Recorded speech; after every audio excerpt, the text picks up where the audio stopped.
like to welcome you to the full commission day of the Tennessee Fish and Wildlife Commission here in Gatlinburg. At this time, I'd like to call on a real special guest, former Commissioner Harold Cannon, if he would come up and lead us in the invocation first and then lead us in the Pledge of Allegiance also.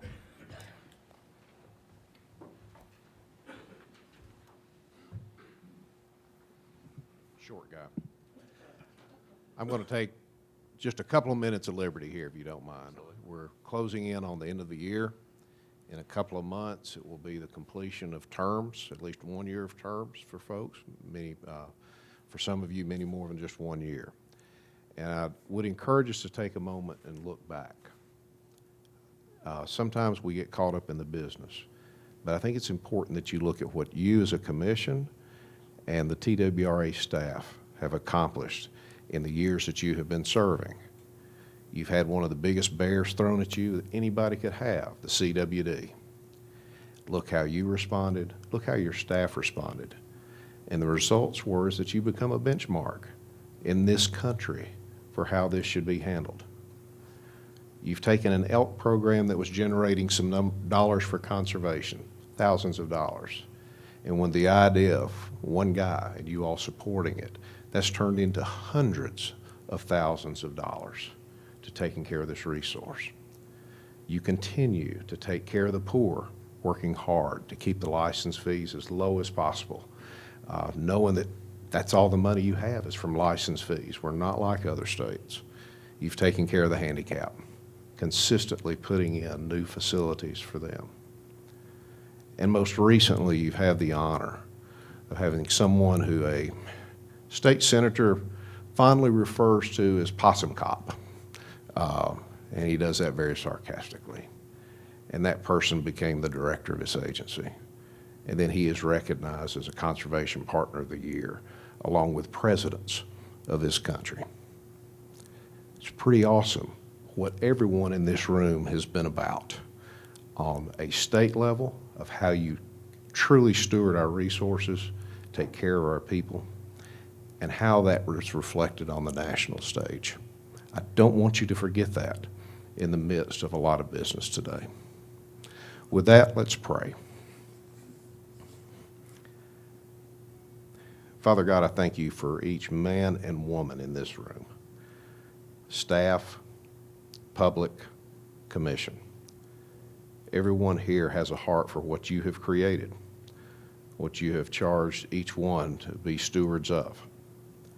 We thank you for our law enforcement folks who back those decisions up, who care for the public with compassion, and for those that choose to go in a different direction, they do it with firmness and grace. Father, I continue to pray for this group. Would you bless them with the wisdom that comes just from you, and that they continue to realize that everything that we're doing today, everything that they will be about discussing from this day going forward, is not because of anything they've done, not because of anything that they've earned, but it is 100% by your grace. We thank you for breathing us into being. We thank you that you chose to have a son born in a manger just to let us know that everyone is equal. There is no hierarchy in your eyes because you are indeed our creator. For it's in Jesus Christ's name we pray. Amen. I pledge allegiance to the flag of the United States of America and to the republic for which it stands, one nation, under God, indivisible, with liberty and justice for all.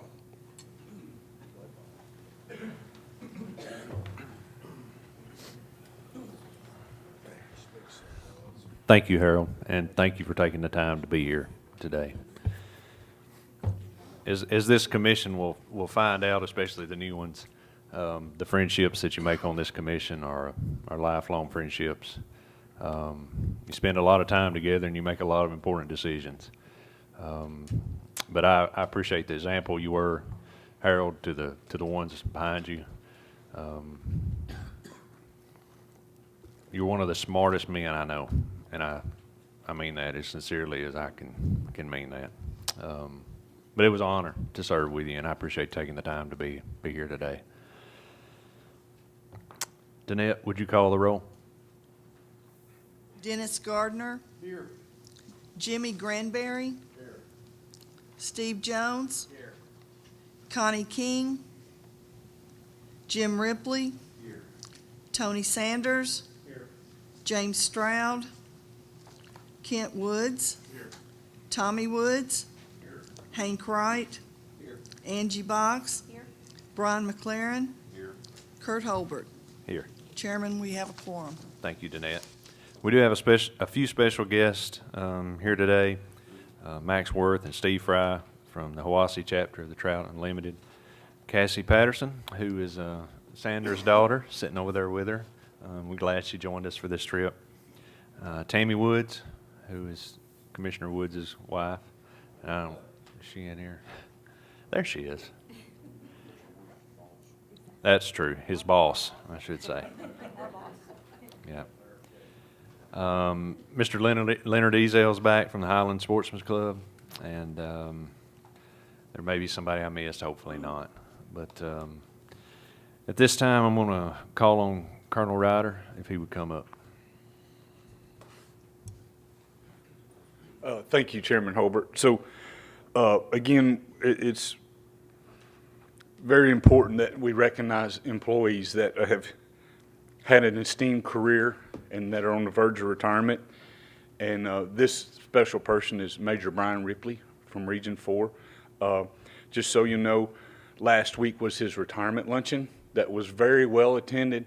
And what was unique about that was there's many retired employees had came back and to honor Brian and his service to this agency. So that was 37 years worth of time and effort and energy that Brian gave to the agency, and he did it in an exemplary fashion, and he will be missed, but I think he'll hang around to be a part of the agency and its efforts moving forward. So that's what happened last Friday, and Commissioner Cannon was there.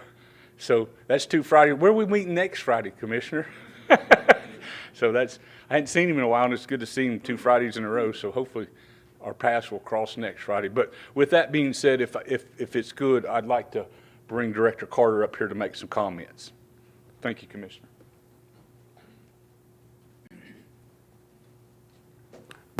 Thank you, Colonel.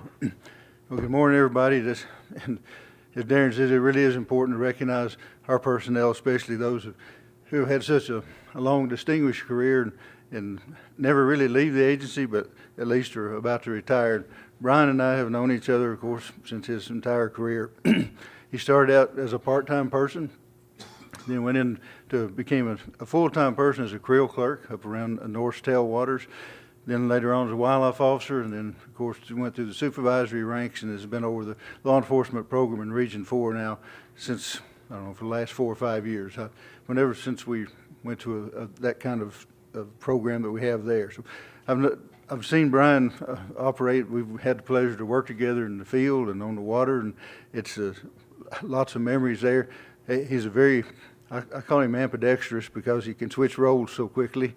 But we've had the opportunity also to travel abroad several times together at the invitation of some other folks. But some of the programs that happen in the agency, if things are going smooth, a lot of the times it doesn't get to the commission. So I want you to know that Brian has had a long role on the boating side of the world as well as the wildlife side. He became involved in the International Association of Marine Investigators several years ago and went through all of their different positions and became president of that and helped pull together IME Europe, which was at that time kind of struggling to find its feet. Since that time, Brian has been back to Europe on a number of occasions as a mediator between some of the countries who were not exactly working together as they should have as a bloc. We've gone together to the European Union a couple of times when they've asked us to, oddly enough, ask us to speak on something. that was a little different, but I've seen him go from wildlife officer to one day he was the king of Belgium, and that's a whole nother story. But he was also one day we were somewhere in Italy, and all these kids were running around because they thought he was a Baywatch guard on somewhere in some beach in California. He's never denied any of that. He's gone with the flow, and whatever happened to be the biggest position that he could go with, that's what he's done. But more than that, he's earned the respect of all, not only of the people inside the agency, but those he's worked with on several federal agencies that he's worked with on, from the FBI to several others in the Department of Justice, and has been training people in other countries. He just got back from the Balkans recently, where he was teaching those people down there how to look for fraud and boat theft and in registration and things. A lot of that coming through the United States. So I can go on and on, because we have a long time friendship and have shared a lot of stories together. But I just want Brian to know how much I appreciate him and all that he's meant to me personally and what he's meant to this agency. So Brian, thank you, man, for everything you've done.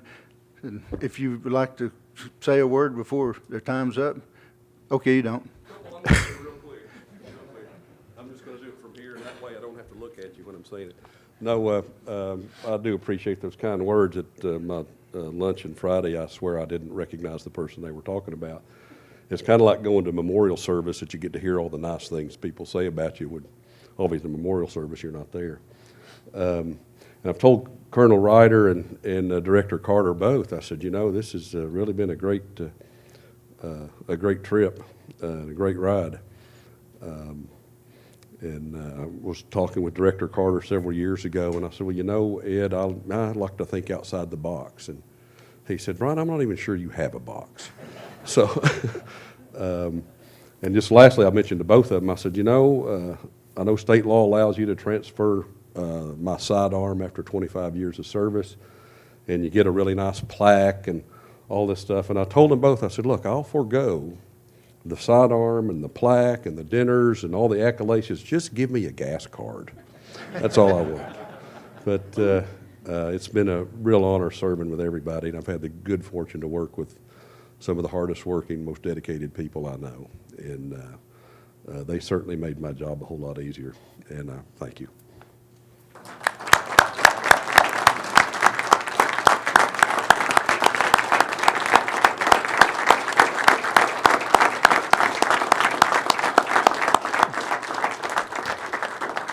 Thank you, Mr. Chairman. Thank you, Brian.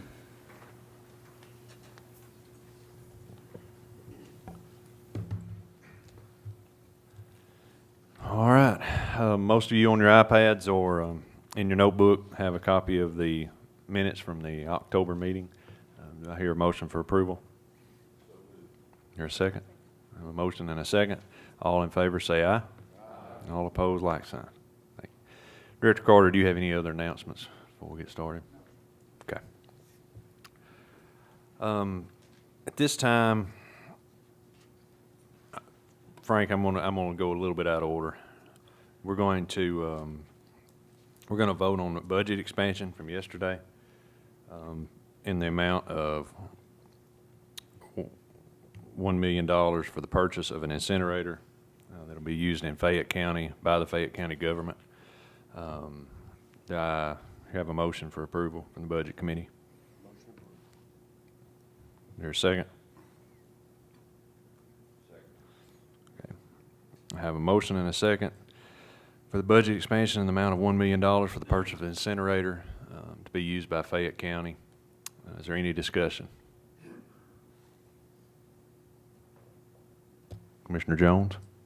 Thank you, Mr. Chairman. I'm fully in support of this because I have all the confidence in staff, and I know that CWD is something that we need to be moving faster rather than slower on. I would just, maybe at the next meeting or sometime in the near future, get kind of a business model of how that $1 million is being used. You know, are we taking care of the statistics that were shared with us yesterday? Just kind of a synopsis of how that's going to impact the things that we're trying to do in West Tennessee right now. Okay. Any other questions or discussion? Any comment from the public? If not, all in favor, let it be known by saying aye. Aye. All opposed, like sign. Motion carried. I would like to thank this commission for their support to the agency with CWD. Thankfully, we had a plan in place, but a whole lot of things have happened that we didn't know were going to happen with chronic waste disease as far as the response from the public and the landfills. But hats off to Director Carter and his staff, Joe Benedict, Chuck, and the rest of y'all staff. Y'all have done a whale of a job. That's all I know to say. Frank Fiss, come on up.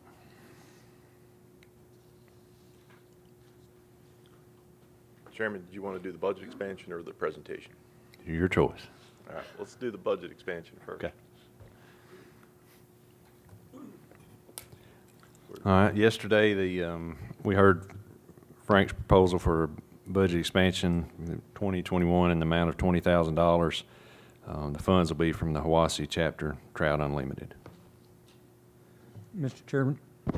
Chairman, the Budget Committee met and make a motion our budget be expanded to accept this grant. Okay, have a motion. Do I hear a second? I have a second from Commissioner McLaren. Any discussion? Any comment from the public? All right, if not, all in favor of the $20,000 budget expansion for the Southern Appalachian Brook Trout Restoration, let it be known by saying aye. Aye. All opposed, like sign. Motion carried. Thank you, Chairman.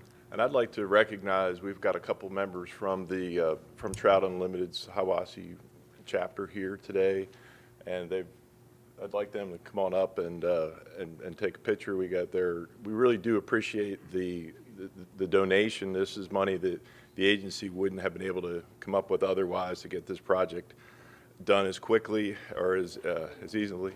So come on up here. This is Steve Fry and Max Worthy. These are a couple of the leadership of those organizations that took the time to put in the grant application to get the funding to share with us. So we really do appreciate your time and effort on that. Yeah, my name's Steve Fry. I'm the chairman of the Conservation Committee for Trout Unlimited, and about 7 years ago, we were able to get the state to approve a Trout Unlimited license plate. I'm sure probably most everybody's seen it. And ever since we got that, it's been fantastic. We've had funding through the license tag to support you guys, help with education efforts, even handicap access in streams, a number of things. It's really been great. We have a lot of focus on restoration of southern strain brook trout, and we're actually thrilled to be able to help out up at Tellico with their efforts raising and helping with populations of these trout. And anyway, this is our grant. We have a grant program where chapters request grants out of the funds each year, and the Hiwassee chapter president Max Worthy is right here with a giant check, which his chapter had requested to help the Tellico Pheasant Fields rearing facility with the brook trout. So, If we could we get a photo with the chairman and director?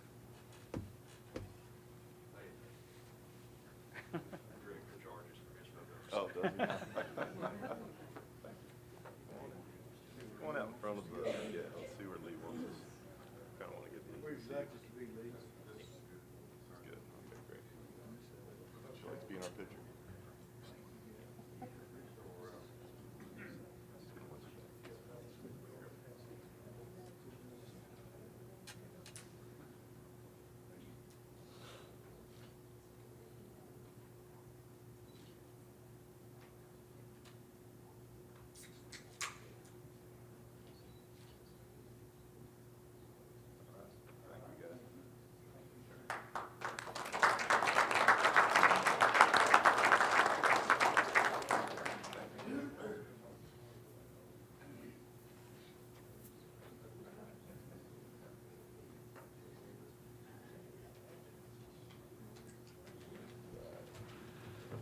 For those commissioners that have never been to the Tellico hatchery, it is well worth your time to go over there and visit.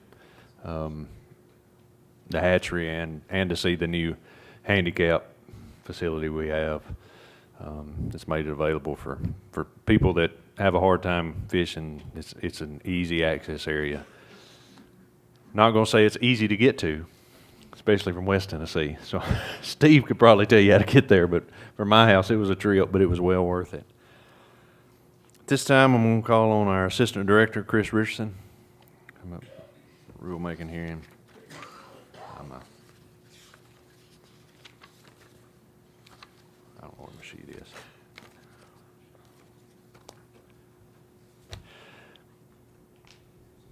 Oh, well. It may be here. It's okay.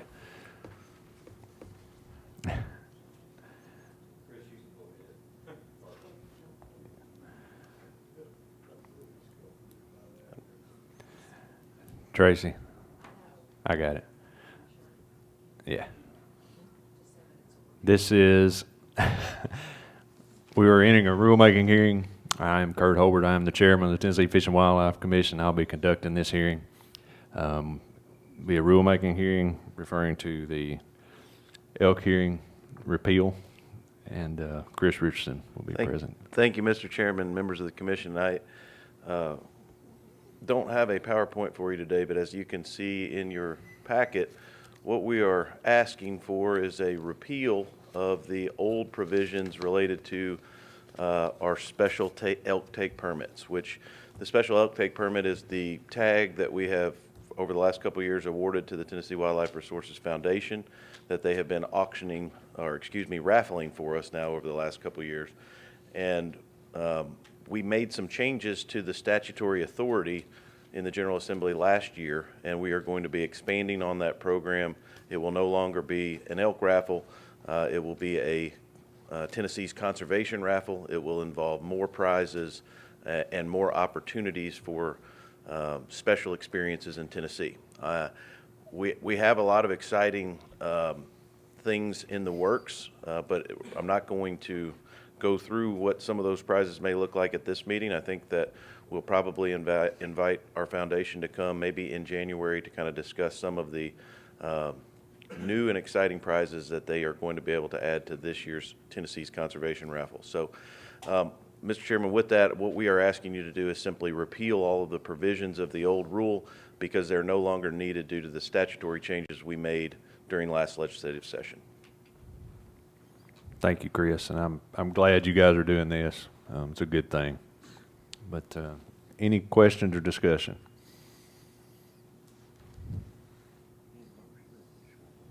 I need a motion.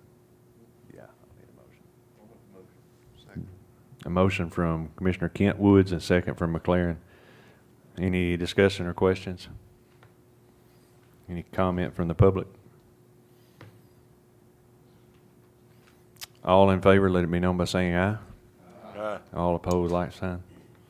Thank you, Motion Mr. carried. Chairman, members of the commission. Thank you. Okay, this time I'm going to call on our Environmental Services Chief, Dave McKinney.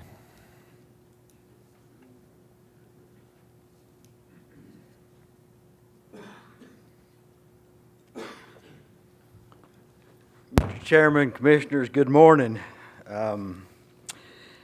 We are going to give you a preview today of Rule 1660-01-32, Rules and Regulations for In Need of Management, Threatened and Endangered Species. I appreciate Don King's preview of his program yesterday, where he started by saying we, the agency and the commission, are responsible for all Tennessee wildlife, from songbirds to salamanders to bears to bats. And then I thought, you know, if I sounded like Don King and had some guitar music, this would be a much better presentation.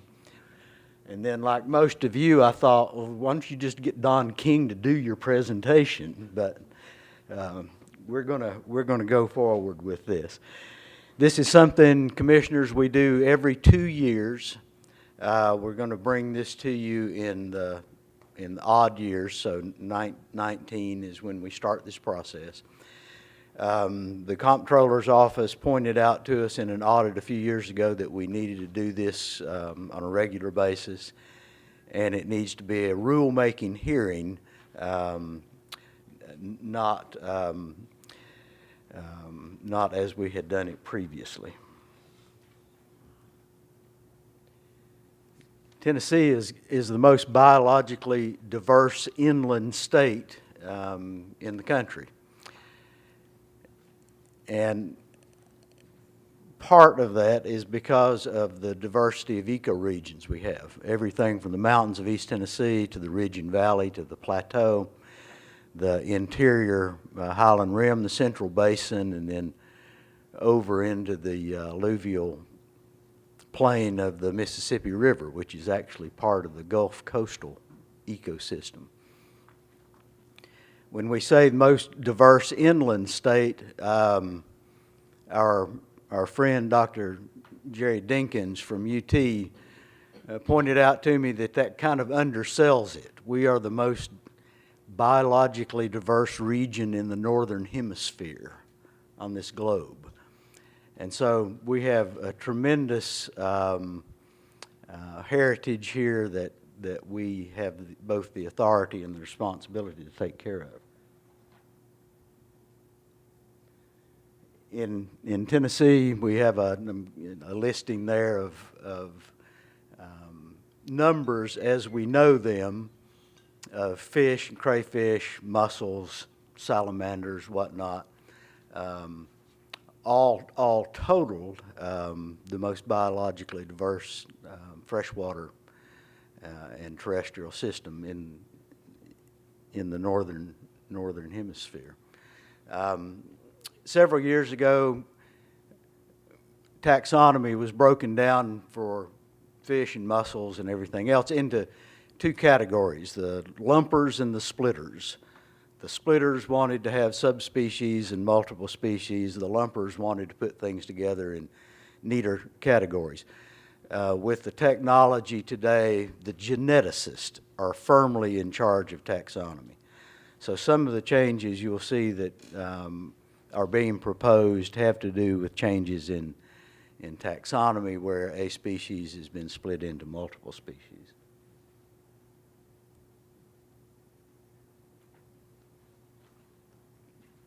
This is just a recitation of the Commission and the agency's authority and responsibility under the statute. If you want copies of this part of the Wildlife Code, we can provide that, and Thomas and Tracy have offered to answer any legal questions that might arise from our statutory responsibility.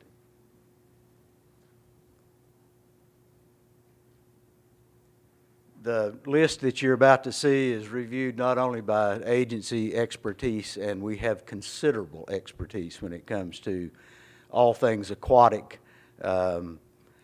Carl Williams and Rick Bevins from Region 4 here pretty much wrote the book on crayfish in Tennessee. We have excellent researchers in the agency who work with salamanders and bats and songbirds and all manner of other things. So we also reach outside the agency to, this is just a partial list of people who help us review what this in need of management, threatened, and endangered list should look like each year.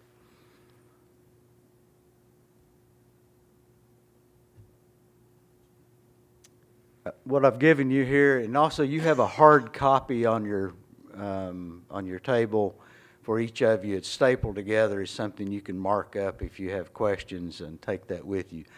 On the hard copy, you have also the Latin names of all these species. But as we go through this, you'll see color coding. There will be green for new things, a different color for fish, for species that we propose to remove from the list.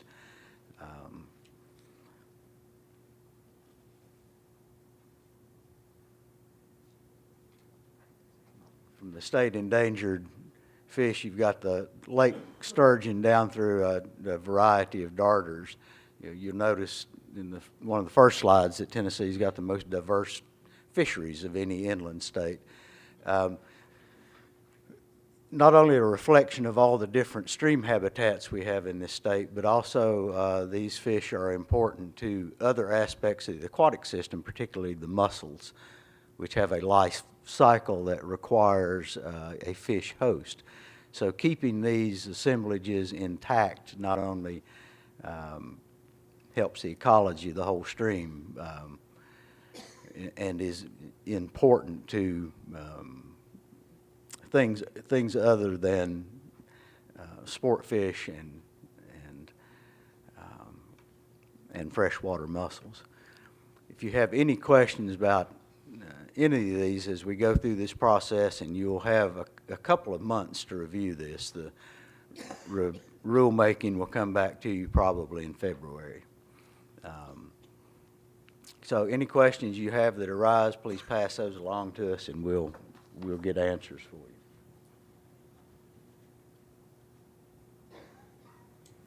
I'm not exactly sure what you're asking us. What is our rule making going to be? You will adopt a new list. This list that we got right here? Yes.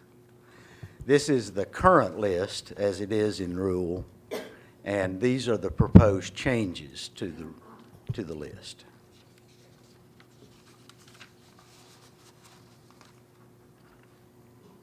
Well, I saw something on the news about the Nashville crawfish was being removed from the list.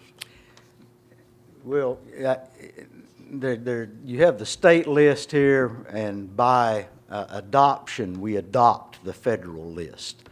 Because the federal list changes from time to time, it may change in a manner within your 2-year review. We just adopt the federal list as it exists. The feds are proposing to delist the Nashville crayfish. It is seen as a success story in protecting that population, which is only found in the Mill Creek watershed. Why is it not on here? It will go on to the state list. Okay. And that's a good, brings up another question. Can something be on the federal list and the state list at the same time? Right. It can be if we're in one of these delisting processes, if the feds are getting ready to hand it off to the state. So right now, the only one is the Alabama one, the only one that's being deleted, but you're saying when we vote on this, the Nashville one will be off of here? The Nashville will be on the state list. It will be on the state list? It will be on the state list. Why would we leave that on there? Excuse me? If the feds are taking it off, why aren't we leaving it on? The feds are taking it off because they're handing that responsibility off to the state. The difference being that if you're on a federal list and you want to do something that impacts this creature, you've got to go through consultation with the Fish and Wildlife Service. You've got to go into consultation with the U.S. Army Corps of Engineers. When it comes onto the state list, it will still have protection under the state's environmental provisions, but the federal actions are not the focus of what's happening any longer. But why would we not follow suit with what they're wanting to do? I'm just trying to cut out red tape. I mean, if we can get something off the endangered list, I would think we'd want to get it off and cut out some red tape I here. think the fact of the matter is the feds would not take it off the federal list if they thought the state was not going to take responsibility for it. Commissioner Ripley. David, I appreciate, I've gotten a little confused here, I think, and I appreciate Commissioner Wood's questions in this regard. I realize the absolute necessity for protecting species that are threatened and endangered, but also recognize that there can be societal issues and complications if indeed the animals are not in a threatened or endangered state. Do I understand you say that the federal government considers this particular crayfish to no longer be an endangered species?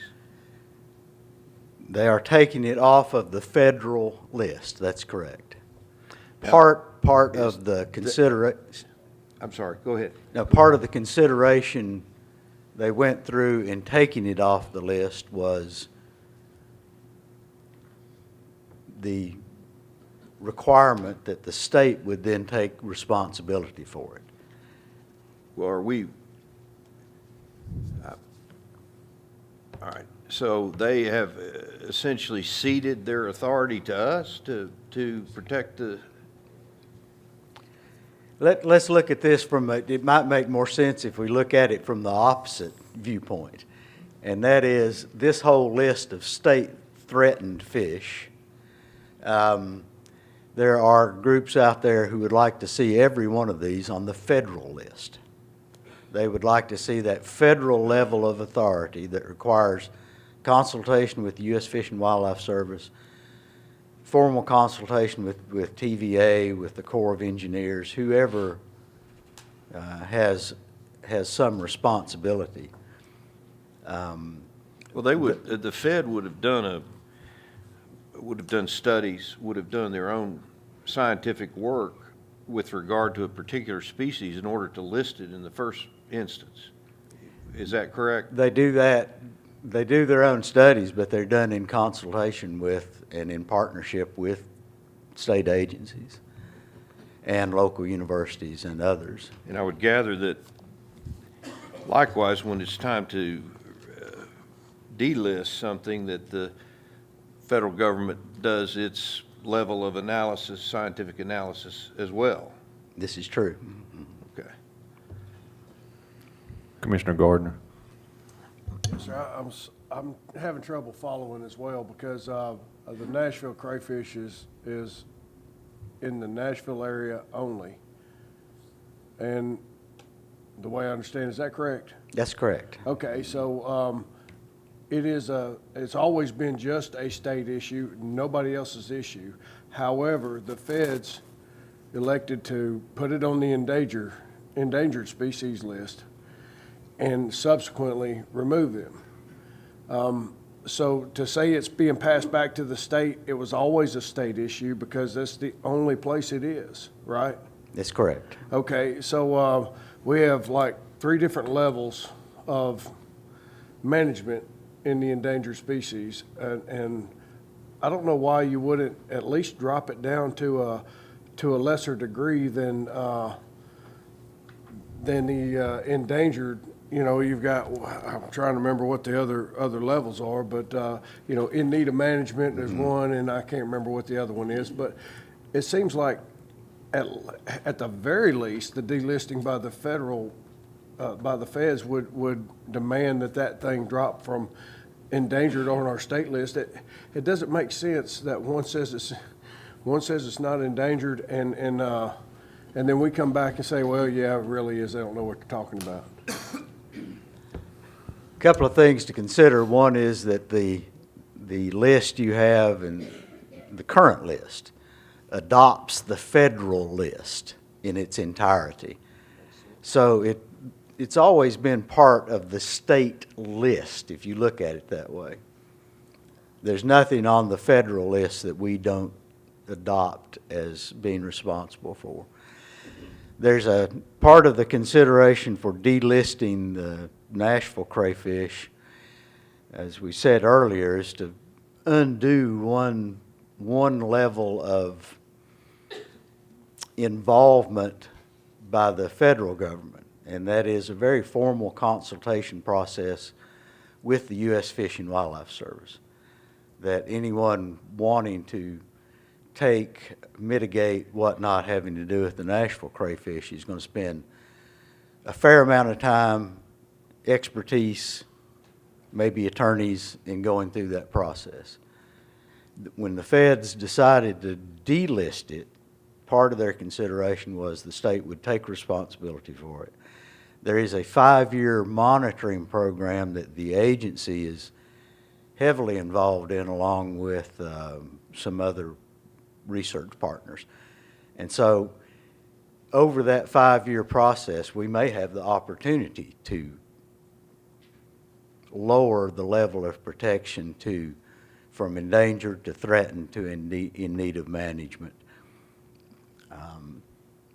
Because the range of this creature is so compact within the Mill Creek watershed, it's not like something like the snail darter where you spread the populations out and they have done really well and of less concern. So the Nashville crayfish may not be a really good one for us to hone in on here as how this whole process works. But that's where we are with the federal delisting. Commissioner Jones?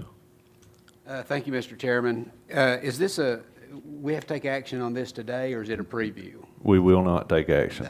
Okay. Something that would benefit me is if there was like an asterisk before the name of the species and the animal that was maybe a federal designation, to differentiate it between what we're adopting in the state, or what you're asking us to adopt in the state, versus what has already been mandated by the federal government. That would be beneficial to me as I go through this list. We'd be pleased to do that. The federal list is quite lengthy. We've never put the whole federal list in the rule, but we can get you all of that information, and we will annotate that for you. Well, just the ones on this list. I think even is this what you're list that you've got in front of us, if we had an asterisk before each species, because I'm looking at the adoption of the Federal Endangered Species Act, and yet this is for state consideration. If there are species here that are not under, that are not under consideration by the federal government, if we could just see that on this list, it would help us with our decision-making, I think. It would me. Okay, we're pleased to do that. Director Carter? Oh, absolutely. Help me out here. One of the things that complicated this a little bit, and sometimes it's timing, is trying to make sure that we have our rule in place along with what the comptroller would ask us to do in reviewing every 2 years. I guess a couple of things to think of. One is that as long as this animal is on the federal list, it would be on the state list. And when they delist an animal or when they list an animal, it goes through federal rulemaking. And until that federal rulemaking is complete, it's not 100% sure that it will be delisted or listed. And we're still in that rulemaking period. And Dave, correct me if I'm wrong here, I'm not sure when the federal rule will close and actually say that it is delisted. But until it is finalized on the federal side, we couldn't remove it from the state list. We had these same discussions in staff meeting more than once about how we would address all this. So where we finally, or at least where I finally ended up, was that until the federal rule is really finalized, we don't really know if it is going to be delisted. And so if we have to move forward with this rule going forward right now, it obviously would stay on because it's still on the federal list. You're not bound by every 2 years. So if that list is finalized on the federal side and it is delisted federally, then we can come back and make a final decision on the state side and bring that back to you as a rule amendment. It doesn't mean it would have to take 2 years to do. I hope that helps a little. Yep. Any other questions? Any comment from the public? I would Yes. agree with Commissioner Jones in that having some ability to say, okay, this is on the state list, but it's not on the federal list, I think would be very useful to us. When is it that we absolutely would have to make a decision on this? I will defer that to Tracy and Thomas, but I think that the earliest you can make a decision on it would be the February meeting. The earliest we could. The earliest we could. Okay. All right. Thank you. And for your consideration of this as we go forward, I've got a few more slides here to show you, but the fish that you see listed here, state and threatened, are not on the federal list. we adopt the federal list by adoption. This is just the state list. And this is the state list as it exists now, as you adopted the rule the last 2 years ago. So what you see here is the Tennessee log perch is being added to this list for the first time. But the list you have in front of you is not the federal list, if that helps. Chairman? Yeah. So how does a species like the Nashville crawfish, which is so isolated to a small area of the Mill Creek watershed, make the federal list? I mean, why would it ratchet up to that level? Just, it seems kind of counterintuitive to me. You're asking me to explain the thought process of the U.S. Fish and Wildlife Service, and I'm not sure I'm qualified to do that. But a lot of this has to do with the experts in the field, and people who research and study crayfish knew that this animal was unique and that this was the only population of it. It just didn't exist anywhere else, and that's why they spent all the time and effort to protect it. But think about this. I mean, it's really a success story in that the Mill Creek watershed in Nashville is developing and has developed as quickly as any urban area in Tennessee. And yet it's been done in a manner that's protected the habitat for this fish. Been a lot of partners in that, but we see it coming off the federal list as being a good thing. You want me to run through the rest of these? Sure, go ahead and finish up. And so we have the reptiles and amphibians. You can also match up the scientific names with your handout if you want to. State threatened birds and mammals. One of the things that the agency excels in is managing habitat. And there's a huge segment of the public out there that's as interested in the fact that John Mike manages the ridgelines of the North Cumberland for cerulean warblers and neotropical birds that come up out of South America to nest in Tennessee, as they are in other aspects of wildlife. So the agency has an opportunity here to talk to and attract a whole segment of the public that hunting and fishing might not be their primary interest, but we need their participation to go forward in conservation efforts.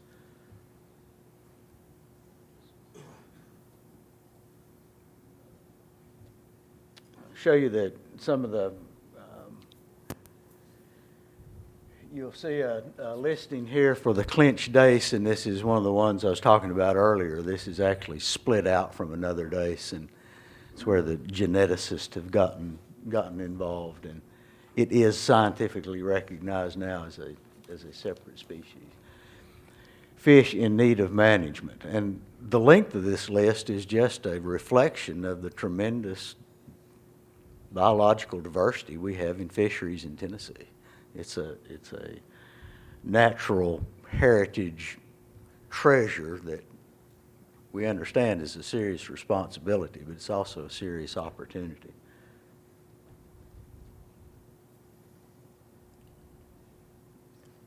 A few of the animals that will be added to the, proposed to be added to the in need of management list.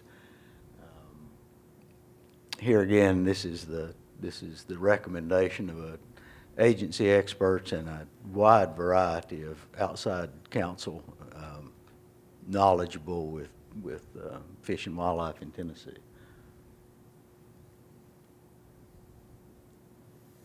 We've got some birds in need of management. We'll mention that the federal list has got a few things on it that the General Assembly is not all that happy about protecting, and so there are statutory provisions for things like black vultures and whatnot, that if you want to, we can discuss, but it's not something that's on our list of things to manage for. Simply mentions that we adopt the federal act, and if you would like copies of the entire federal listing, we can get those to you. But here again, what you have in front of you is the existing state list.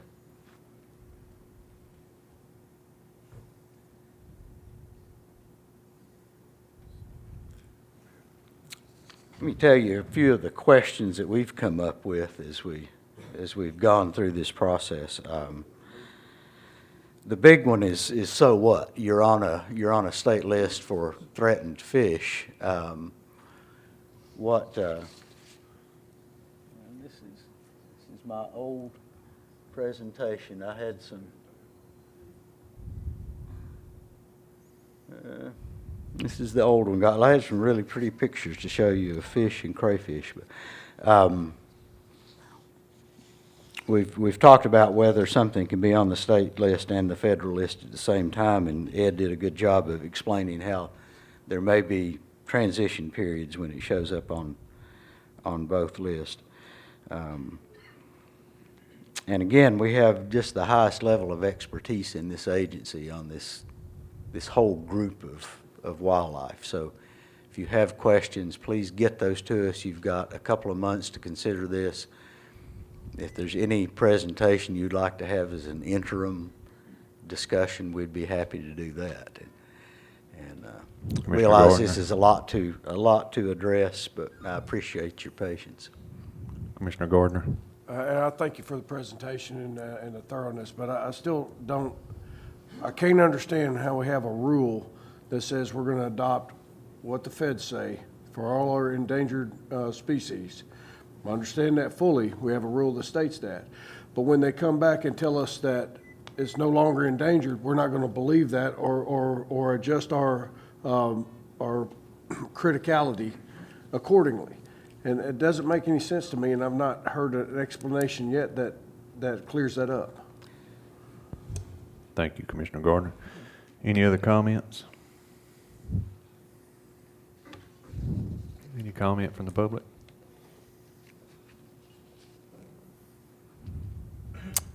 Thank you, Dave. Thank you.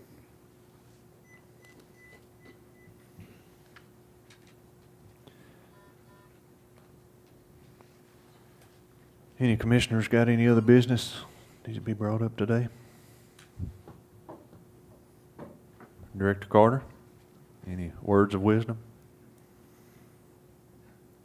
I can tell they're there.